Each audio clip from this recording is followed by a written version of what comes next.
The Six Realms. When we left the monkey, he was in the hell realm, trying to kick and claw and push his way through the walls of his house. The monkey's experiences in the hell realm are quite terrifying and horrific.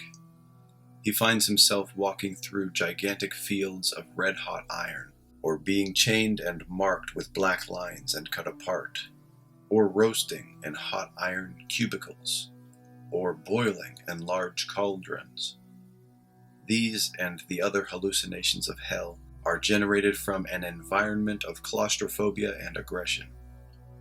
There is a feeling of being trapped in a small space with no air to breathe and no room in which to move about. Trapped as he is, the monkey not only tries to destroy the walls of his claustrophobic prison, he even attempts to kill himself in order to escape his excruciating and continuous pain. But he cannot really kill himself, and his suicide attempts only intensify his torture.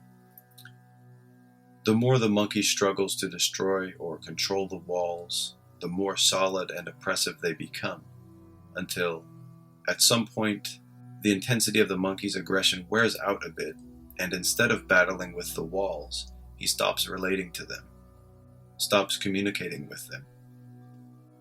He becomes paralyzed, frozen, remaining enveloped in pain without struggle to escape it. Here he experiences the various tortures involving freezing and dwelling in harsh, barren, desolate areas. However, eventually the monkey begins to become exhausted from his struggle. The intensity of the hell realm begins to diminish. The monkey begins to relax, and suddenly he sees the possibility of a more open, spacious way to be. He hungers for his new state, and this is the realm of the hungry ghosts, or preda loca, the feeling for impoverishment and hunger for relief. In the hell realm, he had been too busy struggling to even have time to consider the possibility of relief. Now he experiences great hunger for more pleasurable, spacious conditions, and fantasizes numerous ways to satisfy his hunger. He may imagine that he sees far away from him some open space, but when he approaches it, he finds a vast, terrifying desert. Or he may see in the distance a huge fruit tree, but as he goes closer to it, he discovers that it is barren or that someone is guarding it. Or the monkey may fly to a seemingly lush and fertile valley, only to find it filled with poisonous insects and the repelling smells of rotting vegetation. In each of his fantasies, he glimpses the possibility of satisfaction, reaches out for it, and is quickly disappointed. Each time he seems about to achieve pleasure, he is rudely awakened from his idyllic dream. But his hunger is so demanding that he is not daunted, and so continues to constantly churn out fantasies of future satisfaction. The pain of disappointment involves the monkey in a love-hate relationship with his dreams. He is fascinated by them, but the disappointment is so painful that he is repelled by them as well. The torture of the hungry ghost's realm is not so much the pain of not finding what he wants, rather it is the insatiable hunger itself which causes pain. Probably if the monkey found large quantities of food, he would not touch it at all, or else he would eat everything and then desire more. This is because, fundamentally, the monkey is fascinated with being hungry, rather than with satisfying his hunger. The quick frustration of his attempts to satisfy his hunger enables him to be hungry again. So the pain and hunger of preda loca, as with the aggression of the hell realm and the preoccupations of the other realms, provide the monkey with something exciting to occupy himself, something solid to relate to, something to make him feel secure that he exists as a real person. He is afraid to give up this security and entertainment, afraid to venture out into the unknown world of open space.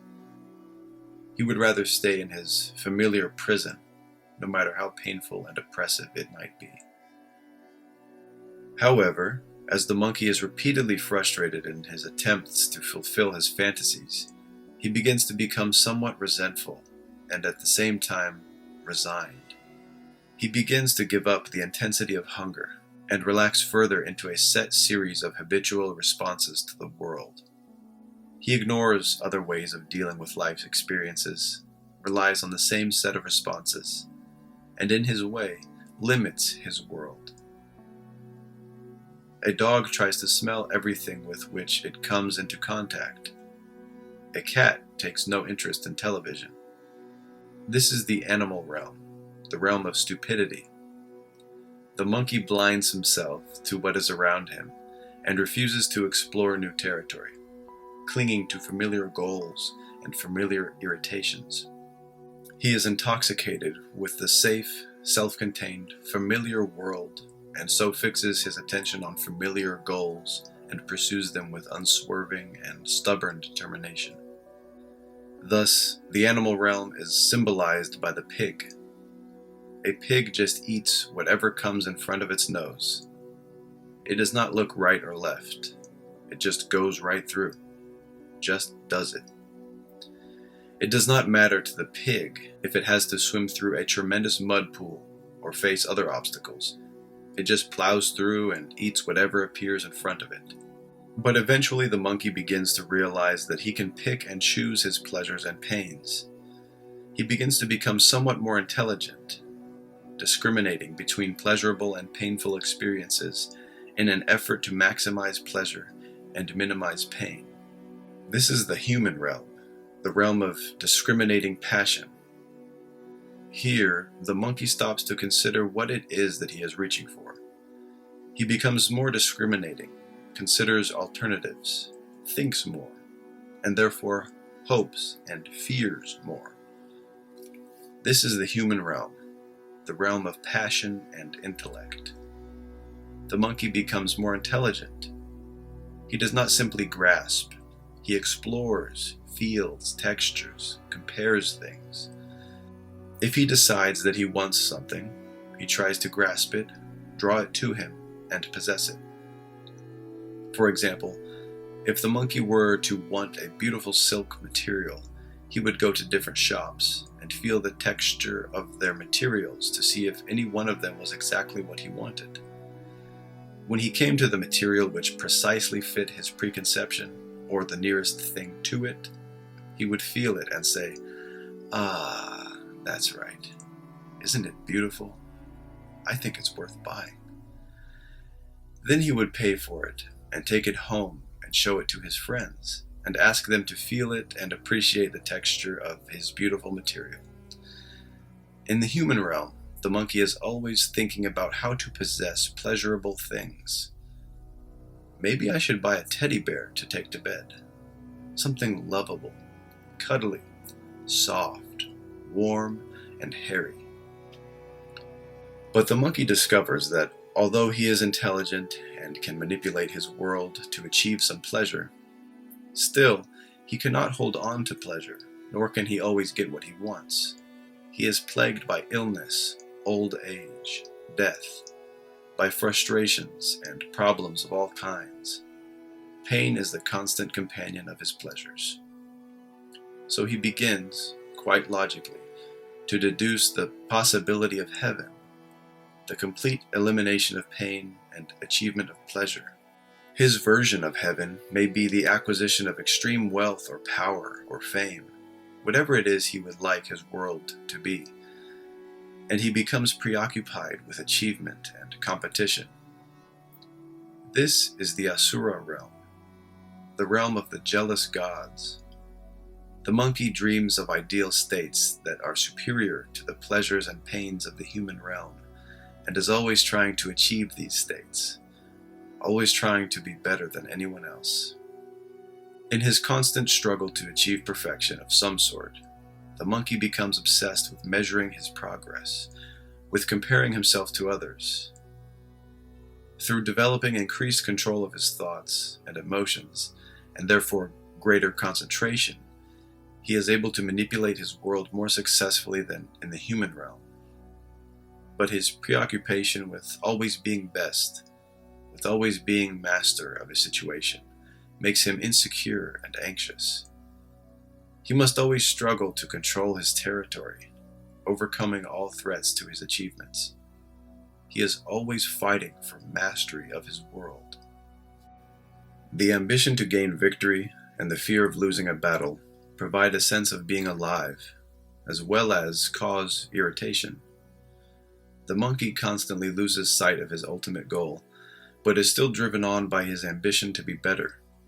He is obsessed with competition and achievement. He seeks out pleasurable, appealing situations that seem beyond his reach and tries to draw them into his territory. When it is too difficult to achieve his goals, he may shy away from the struggle and condemn himself for not disciplining himself, for not working harder. So the monkey is caught in a world of unfulfilled ideals, self-condemnation, and fear of failure.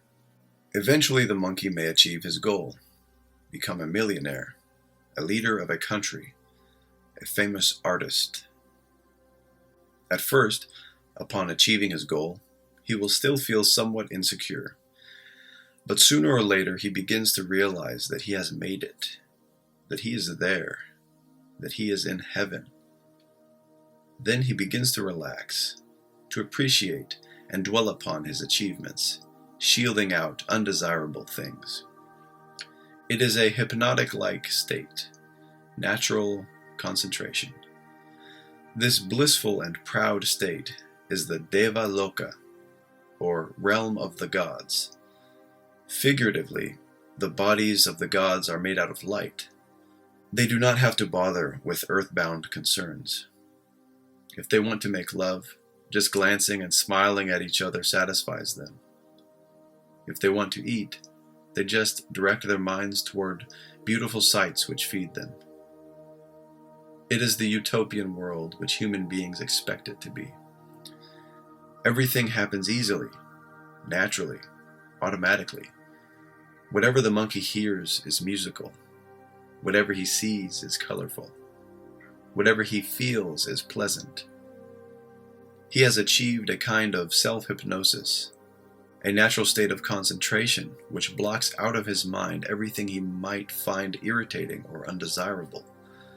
Then the monkey discovers that he can go beyond the sensual pleasures and beauties of the god realm and enter into the dhyana, or concentration states of the realm of the formless gods, which is the ultimate refinement of the 6 realms. He realizes that he can achieve purely mental pleasure, and the most subtle and durable of all, that he is able to maintain his sense of a solid self continuously by expanding the walls of his prison to seemingly include the whole cosmos, thereby conquering change and death. First, he dwells upon the idea of limitless space. He watches limitless space. He is here, and limitless space is there, and he watches it. He imposes his preconception on the world, creates limitless space, and feeds himself with the experience. Then the next stage is concentration upon the idea of limitless consciousness. Here, one does not dwell on limitless space alone, but one also dwells upon the intelligence which perceives that limitless space as well. So ego watches limitless space and consciousness from its central headquarters. The empire of ego is completely extended.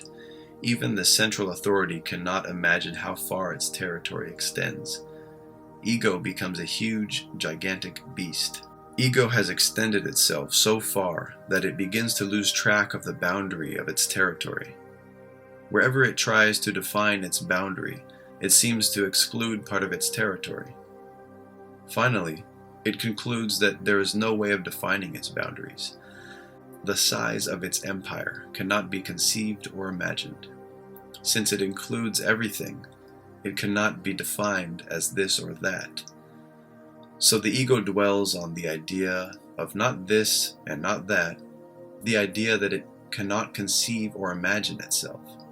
But finally, Even this state of mind is surpassed when the ego realizes that the idea that it is inconceivable and unimaginable is in itself a conception. So the ego dwells on the idea of not this, and not that. This idea of the impossibility of asserting anything is something which ego feeds on, takes pride in, identifies with, and therefore uses to maintain its continuity. This is the highest level of concentration and achievement that confused, samsaric mind can attain. The monkey has managed to reach the ultimate level of achievement, but he has not transcended the dualistic logic upon which achievement depends. The walls of the monkey's house are still solid, still have the quality of other in a subtle sense. The monkey may have achieved a temporary harmony and peace and bliss through a seeming union with his projections, but the whole thing is subtly fixed, a closed world. He has become as solid as the walls, has achieved the state of egohood. He is still preoccupied with securing and enhancing himself, still caught up in fixed ideas and concepts about the world and himself, still taking the fantasies of the fifth skandha seriously. Since his state of consciousness is based on concentration, on dwelling upon other, he must continually check and maintain his achievement. What a relief to be here in the realm of the gods. I finally made it. I have really got it now. But wait a minute. Have I really made it? Ah, there it is. Yes, I've made it. I have made it. The monkey thinks that he has achieved nirvana, but actually he has achieved only a temporary state of egohood. Sooner or later, the absorption wears out and the monkey begins to panic. He feels threatened, confused, vulnerable, and plunges into the realm of the jealous gods. But the anxiety and envy of the realm of the jealous gods is overpowering, and the monkey becomes preoccupied with figuring out what has gone wrong. So he returns to the human realm. But the human realm is very painful as well. The continual effort to figure out what is happening, what has gone wrong, just increases the pain and confusion. So the monkey escapes the hesitation and critical perspective of the human intellect and plunges into the animal realm, where he just plods along, ignoring what is around him, playing deaf and dumb to messages that might challenge the security of following narrow, familiar ways. But messages from the environment break through, and a hunger for something more develops. Nostalgia for the God realm becomes very strong, and the intensity of the struggle to go back to it increases. The monkey fantasizes, enjoying the pleasures of the God realm, but the satisfaction derived from the fantasy of fulfilling his hunger is brief, and he quickly finds himself hungry again. The hunger goes on, until finally he is overwhelmed by the frustration of his recurring hunger and plunges into a still more intense struggle to fulfill his desires. The monkey's aggression is so intense that the environment around him responds with equal aggression, and an atmosphere of heat and claustrophobia develops. The monkey finds himself back in hell. He has managed to make a full circle from hell to heaven and back again. This perpetual cycle of struggle, achievement, disillusionment, and pain is the circle of samsara, the karmic chain reaction of dualistic fixation. How can the monkey get out of this seemingly endless, self-contained cycle of imprisonment? It is in the human realm that the possibility of breaking the karmic chain, or the circle of samsara, arises. The intellect of the human realm and the possibility of discriminating action allow room to question the whole process of struggle. There is a possibility for the monkey to question the obsession of relating to something, of getting something, to question the solidity of the worlds that he experiences. To do this, the monkey needs to develop panoramic awareness and transcendental knowledge. Panoramic awareness allows the monkey to see the space in which the struggle occurs, so that he can begin to see its ironical and humorous quality. Instead of simply struggling, he begins to experience the struggle and see its futility. He laughs through the hallucinations. He discovers that when he does not fight the walls, they are not repulsive and hard, but actually warm, soft, and penetrable. He finds that he does not have to leap from the 5 windows or break down the walls or even dwell upon them. He can step through them anywhere. That is why compassion, or karuna, is described as soft and noble heart. It is a communication process that is soft, open, and warm. The clarity and precision of transcendental knowledge allow the monkey to see the walls in a different way. He begins to realize that the world was never outside of himself, that it was his own dualistic attitude, the separation of I and other, that created the problem. He begins to understand that he himself is making the walls solid, that he is imprisoning himself through his ambition. And so he begins to realize that to be free of his prison, he must give up his ambition to escape and accept the walls as they are. Question: what if you never really felt that you had to struggle? You have never reached the point of wanting to get out of the house. Perhaps you are a bit afraid of what is outside the walls, so you seem to use them as protection. Answer: somehow, if you are able to establish friendly terms with the walls, then there are no more walls as such. Much as you would like to have the walls for protection, the walls will not be there anymore. It is very paradoxical that the more you dislike the wall, the stronger and thicker the wall becomes. And the more you make friends with the wall, the more the wall disappears. Question: I wonder if pain and pleasure are on the same footing as this intellectual discrimination between good and bad, or right and wrong. Is this discrimination due to a subjective attitude? Answer: I think pleasure and pain are born in the same kind of background.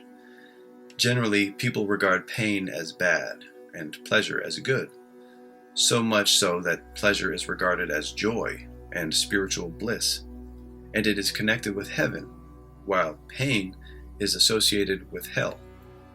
So if one is able to see the absurdity and irony of trying to achieve pleasure by rejecting pain, fearing extreme pain and so striving toward pleasure, it is all very funny.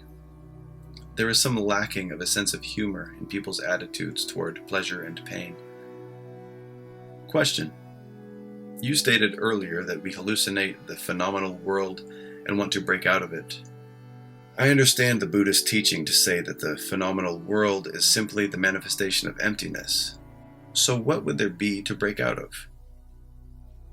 Answer: the point is that in the perception of ego, the phenomenal world is very real, overwhelming, solid. It may in fact be hallucinatory, but as far as the monkey is concerned, the hallucination is quite real and solid. From his confused point of view, even thought becomes very solid and tangible. It is not good enough to say that these hallucinations do not exist because form is emptiness and emptiness is form. Try telling that to a neurotic monkey. As far as he is concerned, form exists as solid and heavy form. It is real to him because he is so obsessed with it that he does not allow any space to see otherwise. He is too busy continuously trying to reinforce his own existence. He never allows a gap. Thus, there is no room for inspiration, no room to see other aspects, different angles of the situation. From the monkey's point of view, the confusion is real. When you have a nightmare, at that moment, it is real, terribly frightening. On the other hand, when you look back at the experience, it seems merely to have been a dream. You cannot use two different kinds of logic simultaneously. You have to see the confused aspect completely in order to see through it, to see the absurdity of it.